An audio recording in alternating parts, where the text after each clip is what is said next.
Budget सत्र के 8वें दिन राज्यसभा में राष्ट्रपति के अभिभाषण पर चर्चा के दौरान कांग्रेस और बीजेपी सांसदों के बीच तीखी नोकझोंक हुई। प्रधानमंत्री नरेंद्र मोदी ने विपक्ष पर अलग अलग मुद्दों को लेकर प्रहार किया। कश्मीर से लेकर आतंकवाद और भ्रष्टाचार पर निशाना साधा। इतना ही नहीं, पीएम ने एक बार फिर गाली देने वाले मुद्दे को हवा दी। इस दौरान संसद में जमकर हंगामा हुआ। वहीं राहुल गांधी ने एक बार फिर अदानी पर पीएम मोदी की चुप्पी को लेकर सवाल खड़े किए। आदरणीय अध्यक्ष जी, 140 करोड़ देशवासियों के आशीर्वाद, ये मेरा सबसे बड़ा सुरक्षा कवच है। और गालियों के शस्त्र से, झूठ के शस्त्रास्त्रों से इस सुरक्षा कवच को कभी तुम भेद नहीं सकते हो। वो विश्वास का सुरक्षा कवच है और इन शस्त्रों से तुम कभी भेद नहीं सकते हो। संसद में अदानी का मुद्दा जमकर गरमाया। अदानी को लेकर सरकार और विपक्ष के बीच जमकर नोकझोंक हुई। विपक्ष जहां सरकार पर अदानी की मदद का आरोप लगाता रहा, तो वहीं सरकार कांग्रेस काल की याद दिलाती रही। इतना ही नहीं, नेता प्रतिपक्ष मल्लिकार्जुन खड़गे ने सरकार पर नफरत फैलाने का आरोप लगाते हुए अटल बिहारी वाजपेयी का जिक्र किया। वहीं चीन को लेकर भी विपक्ष ने जमकर निशाना साधा।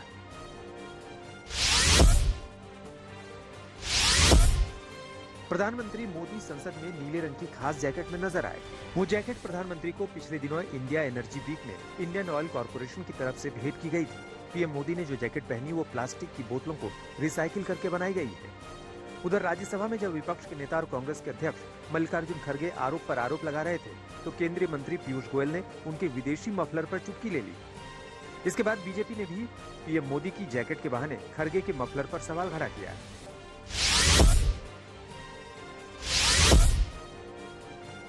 दिल्ली में आम आदमी पार्टी और बीजेपी में तनातनी का नया एपिसोड शुरू हो गया है। उपराज्यपाल ने बीजेपी नेताओं की जासूसी के मामले में सीबीआई को डिप्टी सीएम मनीष सिसोदिया के खिलाफ मामला दर्ज करने की इजाजत दी है। आज बीजेपी मुद्दे को लेकर आम आदमी पार्टी को घेरने की तैयारी कर रही है। दरअसल आम आदमी पार्टी पर बीजेपी नेताओं की जासूसी का आरोप है। सीबीआई की जाँच में इस बात का खुलासा हुआ है कि केजरीवाल सरकार ने 2015 में नेताओं और अफसरों की जासूसी के लिए एक फीडबैक यूनिट बनाई थी।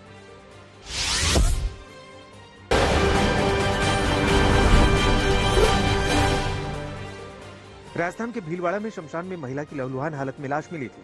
इस मर्डर मिस्ट्री का पुलिस ने 3 दिन में ही खुलासा कर दिया। आरोपी को अपनी पत्नी के चरित्र पर शक था, जिसके बाद वो अपनी पत्नी को बहाने से शमशान ले गया और उसके सिर पर पत्थरों से वार कर उसकी हत्या कर दी। आरोपी पति को पुलिस ने गिरफ्तार कर लिया है।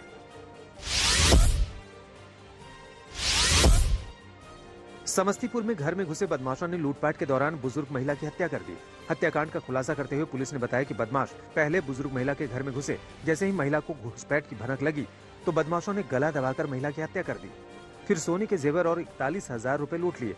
घटना के बाद पुलिस ने डॉग स्क्वाड की मदद से जांच शुरू की, जिसके बाद 3 बदमाशों को गिरफ्तार कर लिया गया है। 2 बदमाश अभी भी पुलिस की पकड़ से बाहर है। सोनीपत में यमुना लिंक नहर में ग्रामीणों को एक कार की छत दिखाई दी। जब उस कार को बाहर निकाला गया तो कार में शव मिलने से हड़कंप मच गया। नहर में पड़ी कार बाहर निकाली गई तो ड्राइवर का शव कार के अंदर सड़ी गली हालत में मिला। वहीं कार भी बुरी तरह टूट गई थी। आशंका जताई जा रही कि हादसे के बाद कार नहर में गिरी होगी। कार में रेत भरी हुई थी। कार में मिले युवक की पहचान की गई तो पता लगा कि वो कई दिनों से लापता था। मृतक के पिता ने मुकदमा भी दर्ज कराया था कि किसी अज्ञात ने उनके बेटे को बंधक बनाकर रखा है। वहीं ग्रामीणों की सूचना पर पुलिस मौके पर पहुंची और शव को पोस्टमार्टम के लिए अस्पताल भिजवा दिया गया।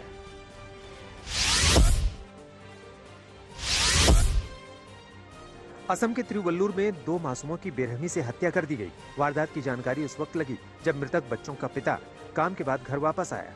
उसने अपने परिवार को गायब पाया। पड़ोसियों ने बताया कि वो उसके दोस्त के घर गए थे, लेकिन दोस्त का घर बंद था। परेशान होकर वो खिड़की से बाहर निकला और पत्नी का गला कटा हुआ और बच्चों को फर्श पर बेहोश देखकर चौंक गया।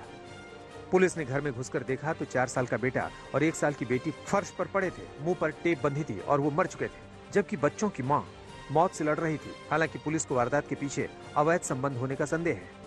आरोपी को खोजने और बच्चों की मौत के कारणों का पता लगाने के लिए 4 विशेष टीम बनाई गई है।